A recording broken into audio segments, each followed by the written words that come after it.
Anteriormente, após ser picado por uma aranha geneticamente modificada, o aluno de ensino médio Peter Parker adquire incríveis poderes, super força, agilidade sobre-humana, um sexto sentido que o alerta do perigo e a espetacular habilidade de grudar nas paredes.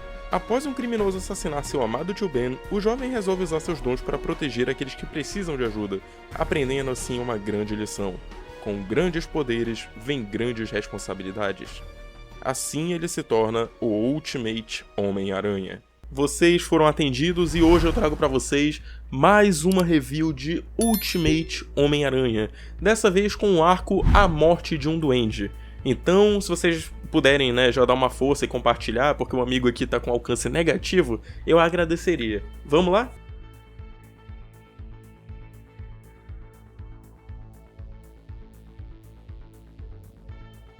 O arco já começa frenético, com o Peter impedindo um roubo de carro e, pra surpresa de absolutamente ninguém, o responsável pelo roubo é o Shocker. Ele merecia o prêmio Shocker de vilão da semana. Porque, sinceramente, é ridícula a quantidade de vezes. A gente tem que botar o Peter pra impedir um crime. Quem que a gente vai colocar? O Shocker. É sempre o Shocker. O Peter acaba dando um chutão nele e nisso a manopla dele dispara, causando um acidente de carro. O Peter vai proteger os civis, só que o carro que está sendo roubado acaba fugindo.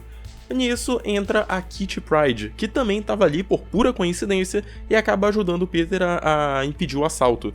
Eles começam a conversar ali no meio da rua mesmo, porque o Peter não tem nenhum tato social para saber o que é uma hora e o lugar de conversar com a sua ex. E aí a Kitty, não, beleza, vai lá pra escola, daqui a pouco eu chego. Pro azar dos dois, eles chegaram juntos. E por conta disso, a professora puniu eles, colocando eles em dupla para uma atividade muito interessante: cuidar de um bebê de brinquedo. Essa atividade ela não tem a menor relação com nada desse arco inteiro, mas ao mesmo tempo eu gosto desse tipo de coisa porque o Ultimate ele tem esse diferencial. Ele coloca o dia a dia no mesmo nível da ação. O Homem-Aranha é um herói adolescente no universo Ultimate, então por que a gente não coloca ele para fazer coisas de adolescente? É esse tipo de questionamento que o Bendis faz quando ele escreve ali o Ultimate que me chama a atenção. A gente vê muito do lado Peter e muito do lado Homem-Aranha. É equilibrada a proporção. Ao mesmo tempo que a gente tá vendo um baita de um drama, sofrimento, caos como o Homem-Aranha, a gente também tá vendo aquele lado dia a dia, cotidiano de estudante do Peter. Então ali o trabalho deles é cuidar de um bebê, igual aquele episódio do Todo Mundo Odeia o Chris, que o Chris tem que cuidar de um ovo, fazer um relatório, passear com o bebê, cuidar do bebê, dar banho, trocar fralda, etc. É um boneco. A gente sabe que é um boneco. Mas no relatório eles têm que fingir lá que é um bebê de verdade, né? Não sei se vocês entenderam. Enfim, é um ponto que me chama a atenção. E outro ponto também interessante é a reação dos personagens, que ela é uma reação bem autêntica. O Peter fica tipo, eu não posso ser pai, eu tenho que fazer coisas de Homem-Aranha, eu não posso cuidar desse bebê. E ao mesmo tempo a Mary Jane fica com ciúme porque a mãe do bebê do Peter é a ex dele. Sabe? Cria esse climinha meio humano pra história. E aí, ainda por cima, rola também um outro ponto que é o Flash sendo racista com a Kitty, falando tipo assim, esse bebê ele é meio mutuna, meio esquisito, porque é do Peter com a Kitty, né? Eles estão cuidando do bebê.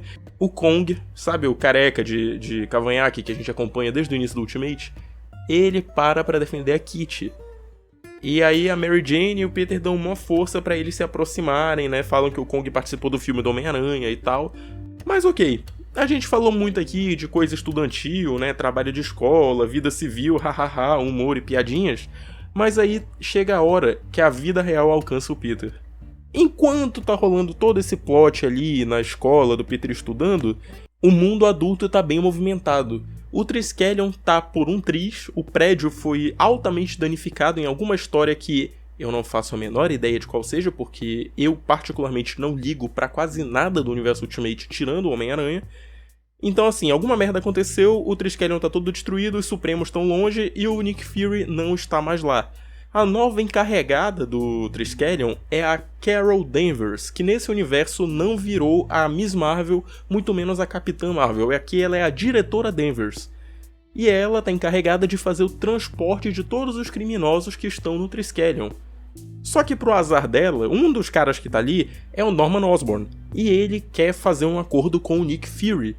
Ela vai lá falar com ele, tipo, beleza, o que a gente pode fazer por ti? Ele, eu quero o Fury. Ela, tá, a gente não tem o Fury aqui, o que tu quer? Ele, então, é porque eu tinha um acordo com Fury. O meu intelecto em troca de algumas regalias. Eu quero ver o meu filho. Eu faço o que o Fury quiser. Eu quero ver o meu filho. E a Carol, então, né, o Fury não tá aqui. E eu não dou a mínima pra você. Foda-se, você não vai ter o que você quer. E aí ela sai. Só que ela provocando o Norman desse jeito, ela causou uma reação em cadeia que ela não imaginava. O soro que o Norman injetou em si, que no caso é o soro Oz, ele é um soro que vai mutando com o tempo. Não mudando, mutando. Ele passa por transformações, mutações e recombinações genéticas extremas que fazem com que seja impossível de determinar uma cura pro Oz. Porque o próprio Norman não sabe exatamente o que tá rolando no corpo dele. A SHIELD começa a investigar no dia 1 uma pequena mudança que teve ali, no dia 2 já é outra coisa completamente diferente. Então não tem como manter um rastro do que tá acontecendo. Mas o Norman, ele sente que a mudança tá vindo. Então, quando a Carol provoca ele daquele jeito, ele... Beleza. Eu fiz a minha oferta. Já que não querem, beleza então, Fury. Pode assistir. Eu sei, de onde quer que você esteja, você vai assistir isso daqui e você vai ver os seus heróis falharem. Você pode fazer o que você quiser, me provocar, me irritar, me furar, me cutucar, me espetar. Mas beleza, faça o seu pior. Esse é o seu pior? Ótimo, agora é a minha vez. E ele vai lá e ele simplesmente causa um pulso eletromagnético no Triskelion, nos andares inferiores do Triskelion, solta todos os presos e vira o Duende espontaneamente. E aí ele tá ali planejando a fuga dele, só que quem também tá preso lá? Otto Octavius. E o Otto quer vingança contra o Norman por tudo que rolou. Por ele ter virado Octopus, pela vida dele ter virado uma merda, por eles terem invadido a Casa Branca e ter dado tudo errado, porque o Norman é o egomaníaco do caramba. Então eles começam a sair na porrada ali no Triskelion, e o Norman, os Supremos estão vindo, eu tenho que sair daqui, Otto, seu burro do caralho, a gente tem que sair daqui, pelo amor de Deus. O Electro aparece, ajuda o Norman e já se oferece pra trabalhar. Tipo, pô, beleza, aquela vez lá que a gente quase tomou a Casa Branca foi muito maneira. Quero trabalhar contigo de novo. Bora? O Norman não tem nada a perder, ele aceita. Ok. Então o que a gente tem até o momento? O Norman e o Electro e vários outros vilões, incluindo o Carnificina Stacy, né? Eles acabam fugindo ali do Triskelion em uma cena de perseguições ali muito bacanas, dele derrubando helicóptero e falando sobre como ele vai afundar a SHIELD, como ele vai afundar os Supremos, vai afundar o Nick Fury. A gente tem uma sequência muito maneira dele chegando até o continente, indo atrás do advogado dele e exigindo que ele marque um horário pro Norman num jornal. Ele quer falar na TV sobre tudo pelo qual ele passou. Dito e feito, ele consegue. Com a fuga em massa ali do Triskelion, os Supremos estão espalhados pela cidade, tentando pegar os vilões de volta. Tem até o Capitão América detendo o Abutre, coisa do tipo. E aí aparece no horário nobre da TV, Norman Virgil Osborn falando sobre como o governo o prendeu de forma ilegal, como ele foi apenas um capacho pro Nick Fury, como ele queria ajudar o país a conseguir o seu próximo super soldado, mas o Nick Fury, egomaníaco como só ele, junto dos Supremos, aquele bando de vendidos, não queriam que o povo tivesse acesso a tamanho poder. Eles precisavam dos vilões, então transformaram o Norman em um monstro, e em momento algum ele quis fazer nada daquilo, ele era apenas uma vítima da sociedade. Se tu lesse só essa parte da entrevista, ignorando todo o contexto e ignorando também os pensamentos do Norman no meio do processo, cara, tu compraria tranquilamente que ele é um pobre coitado. Mas não, ele tá falando tudo isso na cabeça dele. Haha, acabou pra você, Fury, acabou pros seus Supremos. Vocês estão na minha. Eu vou derrotar todos vocês e ninguém nunca mais vai acreditar em ninguém. Nem em você, nem nos seus heróis, nem no governo. Eu venci, eu serei o líder supremo de não sei o que. O Norman, ele é louco. Louco, biruta, perturbado, esquizofrênico, doente, dodói, biruta. Ele tem probleminha. E ainda por cima, como se não bastasse, todas essas pessoas que o Norman odeia, ainda tem o Peter. Ele ainda quer se vingar do Peter Parker. E aí é quando ocorre a colisão entre aquele mundo felizinho do Peter do começo da história com o mundo real, que é o mundo dos adultos ali, dos problemas e do sofrimento. Porque o Peter tá andando na rua com a Mary Jane, com os bebês, né, pro projeto ali da escola, quando eles passam na frente de uma loja de TVs. E tá em todos os canais o Norman falando ao vivo pra todo mundo sobre como ele foi encarcerado, como Fury abusou do poder, como os heróis são corruptos e etc. E aí ele fica tipo, cara,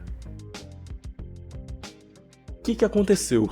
Por que esse animal tá solto? Primeiro de tudo, por que esse animal tá solto? Segundo, a Mary Jane tem uma crise de pânico, porque ela lembra de tudo. Ela vê o Norman na TV, ela lembra automaticamente dela sendo jogada da ponte, dela virando um monstro. Tudo isso volta de uma vez e ela começa a ter uma crise de pânico. O Peter, calma, tá tudo bem. Ele tá atrás de mim. Ele não tá atrás de você, tá bom? A gente vai te tirar da cidade, vai tirar minha tia da cidade, e aí eu vou resolver. Não se preocupa, vai dar tudo certo. E de fato acaba dando, né? Porque quando eles estão chegando em casa, a mãe da Mary Jane já fez uma muda de roupa, já tá no carro. Mary Jane, entra, a gente vai sair, aquele lunático tá solto, ele vai te pegar de novo, a gente não pode deixar isso acontecer. Vem comigo, a gente vai sair da cidade. O Peter, beleza, uma dor de cabeça a menos. Bora pra casa. Chegando lá, a tia May e o Dr. Miles Warren estão no encontro. E aqui é um ponto interessante que eu deveria fazer uma pausa dramática aqui no vídeo só pra explicar um negócio. Quando eu comecei a fazer essas reviews, tem mais ou menos uns 3 anos, por aí. E eu não tinha feito essa associação justamente por conta da demora que eu levo pra produzir esses vídeos entre o Dr. Miles Warren e o papel que ele tinha no Ultimate. Eu achava que ele tinha aparecido em um ponto ali pra frente, mas não. O Miles Warren, no universo Ultimate, ele é o terapeuta do Harry. Lembra lá no começo, quando o Harry começa a ter aqueles apagões e esquecer das coisas, a primeira vez que o Duende Verde aparece? Primeira não, a segunda vez que o Duende Verde aparece, que ele chama o Peter pra um jantar na casa dele e tal. Se tu não lembrar, clica no card aqui em cima que tem a review lá. Nesse arco, o Miles Warren aparece. Eu só queria fazer esse pequeno disclaimer, né? Nesse universo ele já tinha um papel, eu só tinha esquecido dele. Ele é terapeuta. Enfim, ele tá no encontro com a May ali, e o Peter chega, May, é o seguinte, bora vazar, bora, o encontro tá muito bom, o papo tá muito maneiro, mas é o seguinte, ô tia, o Norman Osborn tá solto e ele tá vindo atrás de mim, então eu preciso que você saia de casa para nós garantirmos a saúde da nossa família. A May, isso foi muito rude da sua parte, né, invadir meu encontro assim e tal, mas tudo bem, já que o Norman fugiu, eu acho que é uma causa válida pra você fazer isso. Pra sorte dela, o encontro acaba mais cedo, porque o Miles também tem que ir. Ela faz as coisas dela, pega os remédios, mete no carro e vai pra um hotel. Hora da ação. O Peter bota o uniforme dele e vai atrás do Norman. Enquanto o Norman tava ali falando na TV, ele vai pro apartamento do Norman. Tentar descobrir o que ele consegue, né? Ver se teve alguma mudança, se teve alguma coisa que aconteceu ali diferente. Ele entra, tudo normal, nada mexido. Uma tigela de sucrilhos na mesa. Ele olha pro lado, tem um cara careca vindo de roupão. Era nada mais nada menos que o Electro, que estava abrigado na casa do Norman. Eles começam a brigar, Peter começa a perseguir ele pela rua, eles começam a lutar e tal, falando nada com nada. E pro azar e sorte do Peter, a SHIELD é acionada. Porque enquanto eles estão ali lutando, começa a chegar a unidade de caça-hulks pra deter o Electro. O Peter, beleza, reforços. Ele usa o que ele encontra, fio, pneu, etc, pra acabar com o Electro. Só que quando o Electro finalmente é pego, a SHIELD aponta as armas pra ele e manda ele se entregar. E ele, peraí, eu tinha um acordo com o Nick Fury. 3, 2... Não, mas peraí, eu tinha um acordo com o Nick Fury, que isso, que palhaçada é essa? 1... Gente, o Nick... Atiram no Peter. E aí levam ele sob custódia. Quando o Peter acorda, ele já tá sem máscara, sem lançadores de teia, preso numa cela em algum lugar desconhecido. O Norman viu aquilo sendo transmitido pela TV e teve o efeito totalmente contrário do que a SHIELD esperava que fosse acontecer. O Norman comemora que o Peter foi preso e aí ele se sente ainda mais livre pra fazer o que ele quiser. A SHIELD basicamente botou toda a expectativa de que se prendesse publicamente o Homem-Aranha, o Duende Verde iria atrás, porque eles sabem que tem uma ligação entre os dois. Mas não é o que acontece. Por outro lado, a Kitty também viu a prisão do Peter sendo televisionada e resolveu fazer alguma coisa. Ela vai, bota o trajezinho dela lá e invade o Triskelion, o que mostra mais uma vez que a nossa geração não está perdida. Afinal, ainda existe amor entre duas pessoas que são ex-namorados. Um deles entraria em uma base de alta segurança do governo pelo outro. Mas ok, eu tô me precipitando um pouco. Voltando no tempo pro Peter ainda na cela, a Carol Danvers aparece e começa a conversar com ele, tipo, cara, qual que é a tua? que tu faz? Por que tu é assim? Por que tu tava lá no apartamento do Norman? Ela começa a fazer umas perguntas completamente inúteis, enquanto fica ali brincando com o lançador de teia do Peter, gastando fluido de teia e tal. E o Peter, eu fui na casa do Norman porque eu queria ajudar vocês. Eu não tenho nenhum lance com o Norman Osborn, eu não tenho nenhum acordo com o Norman Osborn, ele é doido, biruta, esquisito, problemático. E eu era amigo do filho dele, daí a nossa relação. Quanto ao Nick Fury, eu tinha um acordo com ele que até eu atingir a maioridade, eu continuaria sendo um herói sob proteção dele e tal, e aí talvez eu pudesse entrar nos Supremos. Mas agora eu tô bem contente se eu conseguir pelo menos me tornar de maioridade. Pelo menos fechando o médio eu tô feliz. E a Carol lá, legal. Mas assim, né, ela fica enrolando, cara. E aí entra um dos maiores problemas que eu tenho com a Carol Danvers do Ultimate. Porque isso não é questão de escrita do Bendis. Isso é questão de escrita dela no geral, no universo Ultimate. Ela é incompetente. E isso me incomoda profundamente, porque eu gosto da Capitã Marvel, eu gosto da Carol Danvers, ela é uma boa personagem no universo principal. No Ultimate, ela é um fracasso total. Cara, ela bola um plano onde o Peter é uma isca pro Duende Verde, e ela não avisa o Peter de que ele está sendo usado como isca. Ela poderia bolar um plano em conjunto com ele. O moleque é quem mais enfrentou esse cara na vida. Se tem alguém que sabe uma forma eficiente de acabar com ele, é o Peter. Se tem alguém capaz, fisicamente, de dar conta do Norman, é o Peter. E ela... Não, eu vou ficar aqui enrolando, bora ver se o Norman faz alguma coisa. Enquanto ela tá lá, ela recebe uma ligação. Então, acontece que o Norman matou um cara queimado aqui, que era o advogado dele. E agora ele tá indo pra outro lugar, que é onde o contador dele mora. Aí ela... acho que fiz merda. Tipo, cara, você é a porra da diretora da SHIELD. Se você chegou naquele cargo, é porque você é competente, você é capaz, você foi escolhida a dedo para liderar uma das agências de segurança mais poderosas de todo o país. E ainda assim você consegue ser uma fracassada. Meu Deus, cara, que negócio ridículo. Mas ok, né? Ok. Como se não bastasse, ela tá ali falando no telefone e do nada passa a Kitty Pryde atravessando por dentro dela, pega as luvas, pega a máscara, pega os lançadores de teia do Peter, se manda pra dentro da cela, agarra o Peter e vaza. Essa fuga foi sensacional. Ela foi muito bem desenhada, cara. Eu sei que muita gente gosta pra caramba da arte do Bagley, tem um certo desprezo pela arte que vem depois, mas, cara, o Immonen mandou bem pra caramba nessas edições. Sério, ele chegou no título do Ultimate com uma estreia sensacional, na minha opinião. Porque, cara, é um negócio fluido, é um negócio bacana, e eu gosto do traço dele ser um pouco mais... Eu não sei o termo exato, eu diria meio grosseiro, assim, sabe? Com a outline grossa, o traço meio blocudo, assim, meio quadradão. Tudo bem que eu sou meio culpado pra falar, porque eu sou muito fã da arte do Romita Jr., né? Mas... o que eu quero dizer é o seguinte, a arte casou bem pra proposta da história, porque a gente tem toda aquela dinâmica da Kitty correndo ali, desviando dos agentes, pegando os equipamentos, entrando na cela, abraçando o Peter e sumindo dali. E aí quando eles estão ali no processo de fugir do Triskelion, vem a idiotice da Carol e ataca novamente.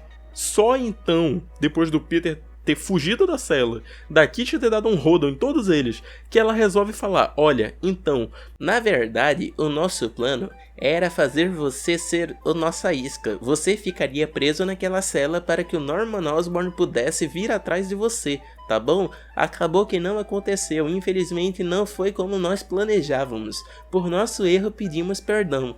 É a parada mais idiota possível, meu Deus do céu. Cara, que negócio besta, Aí o Peter... ah tá, então era isso. Vocês me prenderam pra fazer um teatrinho pro Norman e pelo visto não deu certo, né? Parabéns pra vocês, a SHIELD é, sucesso. Como o Norman fugiu, como deu tudo errado, a Carol vira pro Peter e pra Kitty e fala o seguinte, então, agora vocês são agentes da SHIELD honorários, tá? Vocês vão ajudar a gente a capturar o cara aí, pode ser? Peter, beleza, eu não vejo problema, eu sou o Homem-Aranha, ele é o Duende Verde, nós temos que lutar um contra o outro até a morte, como diz... a Bíblia Sagrada dos quadrinhos. Amazing Spider-Man. Eles vão lá atrás do Norman. O Norman tá ameaçando de fato o contador e a família dele. Chega a Kitty, resgata a família, o Peter já chega dando uma voadora na cara dele e eles começam a sair na porrada ali no apartamento. E enquanto isso a SHIELD usando neurotranquilizadores pra ver se faz algum efeito e suprime o efeito do Oz no corpo do Norman, se ele volta ao normal. Não dá certo, o Peter continua lutando com ele o melhor que ele consegue e o Norman joga ele do prédio. E a Kitty fica tão irritada, assustada por aquilo, que ela começa a atirar no Norman até o Norman cair junto com o Peter. E aqui vem pela terceira vez a estupidez da Carol Danvers. Por culpa dessa jamanta em forma de mulher, o Peter está sem fluido de teia. E lá está ele caindo pra morte junto do Duende Verde sem nada de teia. Ele não consegue jogar teia, ele não consegue se salvar, ele vai cair pra morte iminente. E aí vai criando uma tensão, quadro a quadro, dramaticamente. Tem pessoas ali na Times Square, eles olham pra cima, tá lá o Homem-Aranha caindo com a mãozinha esticada pra cima, a Kitty mergulhando atrás dele, a mãozinha esticada pra baixo, um tentando alcançar o outro, estão a centímetros do chão e vai passando quadro. A Times Square é completamente destruída, mas pra sorte do Peter, a Kitty Pryde alcançou ele a tempo e os dois foram cair no esgoto, amortecendo a queda e sobrevivendo. Quando eles saem ali do esgoto, vem pela quarta vez a burrice da Carol Danvers, porque o Peter e a Kitty saem ali do esgoto, a galera da SHIELD, parada aí, mutuna, mutuna, não se mexa, você é mutuna, E, tipo, eles eram agentes da SHIELD ainda agora. Eles acabaram de ser pronunciados agentes da SHIELD, não tem nem 20 minutos. Como caralho você quer apontar uma arma na cara desse moleque, dessa guria, que ainda por cima fica intangível, Entende? Não faz sentido. Tudo bem, não era a Carol ali, mas a questão é que é burrice dela porque ela não deu instruções claras pros agentes dela. Então tem gente que ainda acha que é pra prender o Homem-Aranha. Tem noção da burrada? E aí o Peter olha todo aquele cenário destruído, tudo ali em ruínas, ele vira pra Carol e fala, quer saber de uma coisa? Eu vou pra casa. Ela, não, mas pera aí, tu não vai ajudar a prender o Norman? Ele, eu tentei fazer as coisas do jeito certo, eu tentei ajudar vocês, e como é que você me correspondeu? Você me jogou numa cela. Você gastou meu fluido de teia, que obviamente teria impedido tudo isso ao nosso redor. A culpa é sua, eu não vou mais pagar pelos seus erros, eu vou pra casa. Se acontecer alguma coisa, eu te passo um zap, eu te aviso, seguinte, apareceu um duende aqui. Simples assim. E aí eles vazam, vão embora, e aí finalmente tem a conversa. Depois dessa tragédia, depois desse drama, desespero e caos entre os dois, tem a conversa entre o Peter e a Kitty. E o Peter dá uma desculpa franca ali pra ela, de eu vacilei contigo, eu errei, eu ainda amava, foi mal, eu amava minha ex. Isso é muito engraçado. Isso é muito engraçado, porque o cara mete serinho, foi mal aí, tava doidão, eu ainda amo minha ex pra Kitty. E a Kitty fica de boa, ela, não, tudo bem, eu já superei, acontece. Eu acho meio pobre, sinceramente, eu acho uma escrita meio pobre nesse sentido. Poderia ter uma desculpa muito melhor, porque a Kitty, apesar de tudo, ela se esforçou pra dar certo entre ela e o Peter. Mesmo não podendo sair da mansão, mesmo tendo algumas restrições ali, ela fez o que ela podia pra dar certo com o Peter. Mas o Peter, ele, tamo junto aqui, né, tal, mas eu queria mesmo estar com a Mary Jane. Opa, a Mary Jane tá em perigo. Eu vou lá salvar ela. Vem aqui, meu amor. Eu tava namorando. Sabe? O cara mete uma dessa, foi mal, eu ainda amo minha ex. E, porra, pra quê, sabe? Não tem um desenvolvimento, não tem uma conversa assim que fosse levar a algum lugar mais longe. Mas ao mesmo tempo remete tão bem a um drama adolescente que se supera fácil que eu consigo relevar. Eu acho besta, mas dá pra encarar, né? Ok, o Peter deixa a Kitty na casa dela. E aí ele volta pra casa dele sozinho, que pra sorte dele tá sendo monitorada por agentes da SHIELD, que estão ali numa van super discreta, né? Que falam, seguinte, ao sinal de qualquer problema, a gente vai estar aqui, a gente vai entrar e vai te ajudar, beleza? Não se preocupa, pode dormir tranquilo. Papo reto, a gente gosta pra caramba do teu trabalho, hein? A gente não podia dizer isso porque é meio antiprofissional, mas cara, tu é meu herói favorito. Eu, Peter, brigadão e tal. Quando ele volta pra dentro de casa, lá está ele, novamente, Norman Virgil Osborn, sentado na sala do Peter, usando um lençol de toga, falando seriamente sobre como o plano dele de destruir a SHIELD e os Supremos faz sentido, porque ele era o Prometeu moderno. Ele foi tratado como um monstro simplesmente por tentar ajudar as pessoas. E o Peter, cara, tu é um assassino. Tu é um lunático, tu matou tua própria mulher, pelo amor de Deus. Tu matou várias pessoas. Você é um monstro, você tem que pagar pelos seus crimes. Ô, Norman, nah, é meme. A escrita do Bendis, somado com a arte do Immonen, nesse sentido aqui, ajudam a criar uma das cenas mais tensas de todo o universo Ultimate. E eu digo tensa não só pelo fato de ser o Duende Verde ali, mas ela é tensa no geral, sem ser uma cena assustadora. O que eu quero dizer é assim, a gente tem ali uma rivalidade entre um cara de 40 e poucos anos e um moleque de 15, e eles estão de igual para igual. O Peter não tá com medo do Norman. O Norman, obviamente, não tá com medo do Peter. Eles estão se ameaçando mutuamente, frente a frente, sem nenhum temor.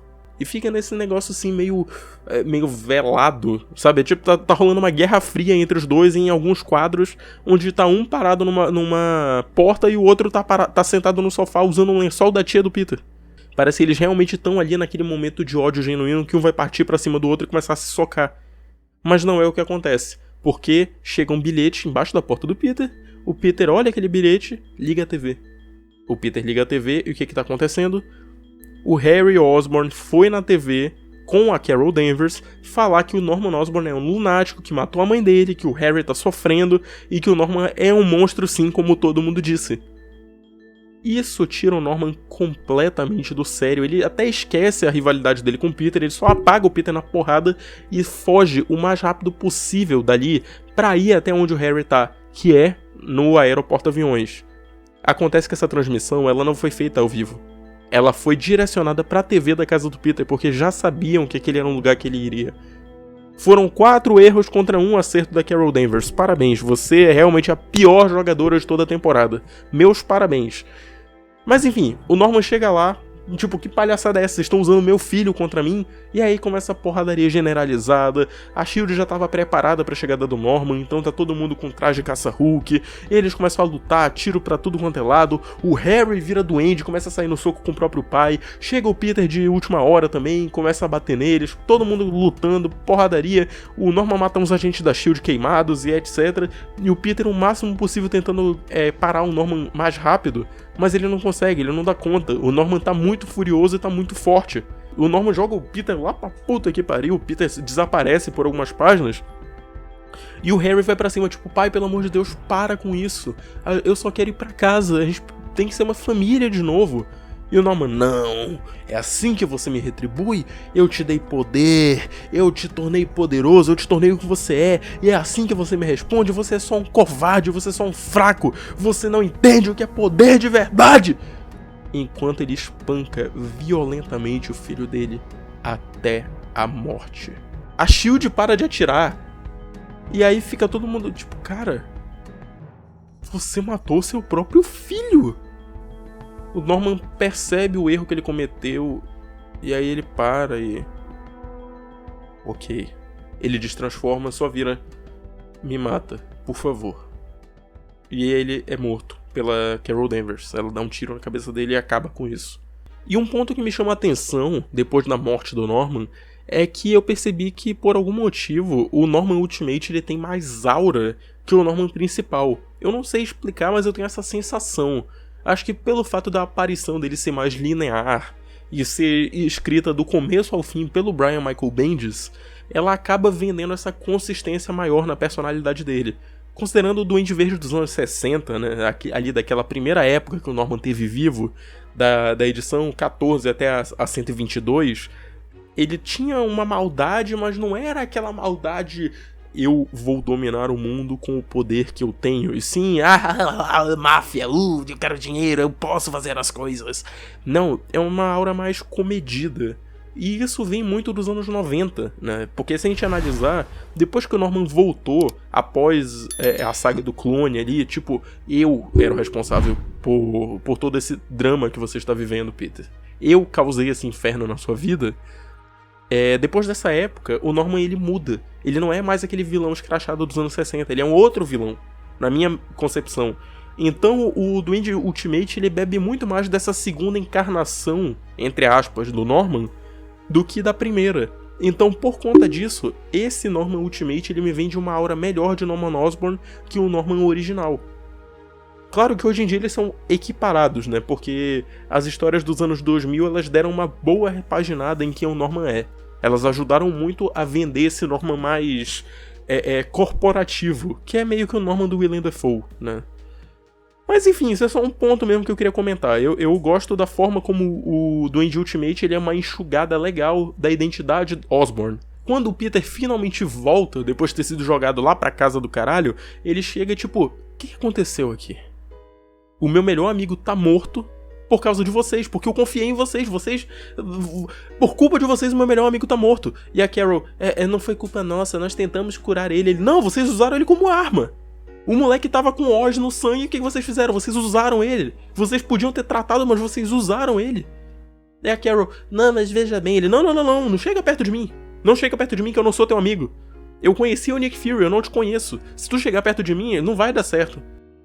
E aí, como eu falei, né, o Peter tinha aula no dia seguinte, então ele chega na escola ali, a professora, e aí, como é que tá o trabalho com os bonecos e tal? E o Peter, professora, antes de começar, eu só queria fazer um aviso aqui pra turma. Eu recebi a notícia essa manhã de que o nosso amigo Harry Osborn, ele faleceu. E eu sei que as circunstâncias dele terem saído da escola são esquisitas e tal, mas eu só queria falar sobre ele um pouquinho, por favor, pode ser? Eu começo. Quando eu conheci o Harry, ele foi uma das primeiras pessoas que me protegeu do Flash, basicamente. E isso ficou muito marcado pra mim, porque quem é que faz esse tipo de coisa? Quem é que se coloca no perigo por conta dos outros? Pra mim isso é um herói. E o Harry era um herói pra mim. E eu só queria dizer que hoje a gente perdeu um herói. Cara, esse arco pra mim, apesar dele não ter um ritmo tão envolvente quanto os outros, eu colocaria ele no mesmo nível do arco Legado, que é aquele do Duende Verde, aquele primeiro arco do Duende Verde, sem ser a origem do Homem-Aranha. Colocaria ele também no mesmo nível da saga do Clone e do arco do Venom, porque ele tem um impacto. A história ela é meio esparçada, assim, mas ela tem um valor sentimental agregado, pelo menos pra mim. Porque a morte do Harry ela é um elemento completamente inesperado. O título Morte de um Duende, quando tu vê a capa, a primeira edição do arco é essa daqui. Essa capa só tem o Norman. Então tu pensa, pô, beleza, o confronto derradeiro entre o Homem-Aranha e o Duende Verde vai acabar. A gente esquece completamente que existe outro Duende. E que ele também poderia morrer.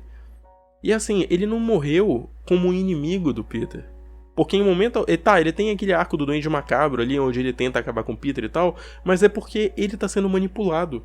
Quando esse efeito da manipulação passa, e ele chega ali no confronto derradeiro com o pai dele, ele se redime de tudo que tava acontecendo. Então assim, é um negócio meio brutal também, porque, porra, é um pai matando um filho, sabe?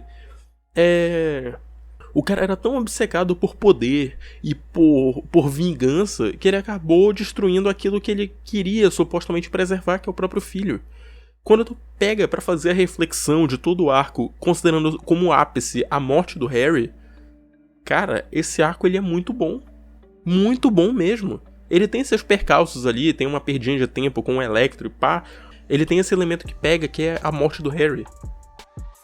Isso é um negócio chocante porque ele é inesperado, porque ele conflita muito com tudo que a gente vê do Norman desde o começo. Tudo naquela história te leva a crer que o Norman vai morrer. Parece que ele tá se preparando pra ida dele.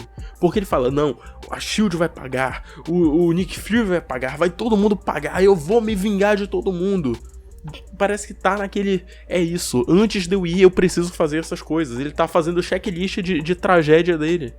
E aí chega lá, não. Ele matou o próprio filho e ele morreu logo em seguida. E acaba nesse final agridoce. O Homem-Aranha venceu porque um dos piores inimigos, quiçá a pior pessoa que já viveu na Terra, morreu. Mas ele perdeu o melhor amigo dele. E tudo bem, eu não gosto muito da construção da amizade do Peter com o Harry no Ultimate, porque eu acho ela superficial. Ela é muito mais contada em off do que mostrada, né? Tem muito mais falas deles sendo amigos do que de fato mostrando eles sendo amigos. Mas assim, ainda assim dá essa dor, dá esse sofrimento. Porque a gente pega como base também o peso que tem a vida do Harry no universo principal. Então quando tu junta esses dois elementos, dá essa sinapsezinha de tipo... O Harry Osborn morreu. Tem um peso isso. É um elemento doloroso de se pensar. Então assim, ele é um arco bem complicado e ele acaba, como todos os arcos, ele acaba trazendo um peso pra vida do Peter. O comportamento dele tem muitos arcos que redefinem a forma como o Peter vê o mundo, e esse definitivamente é um deles. Eu espero que vocês tenham gostado. Comentem aqui embaixo o que vocês gostaram, o que vocês não gostaram desse arco. Se vocês já tinham visto antes, se vocês nunca tinham lido essa história. Comenta aqui embaixo, sugere também títulos para fazer review. E é isso. Se você gostou desse vídeo, se inscreva, compartilhe com os amigos, deixa o like também que você me ajuda demais, porque o meu alcance está reduzido, e quando você coloca like, você indica esse vídeo para outras pessoas, então o seu like é muito importante. E lembrando também que o canal tem a meta de bater 10 mil inscritos até o final do ano, então se vocês puderem ajudar com essa meta, eu ficarei eternamente agradecido. Eu sou o Felipe e eu vejo vocês no próximo vídeo. Tchau!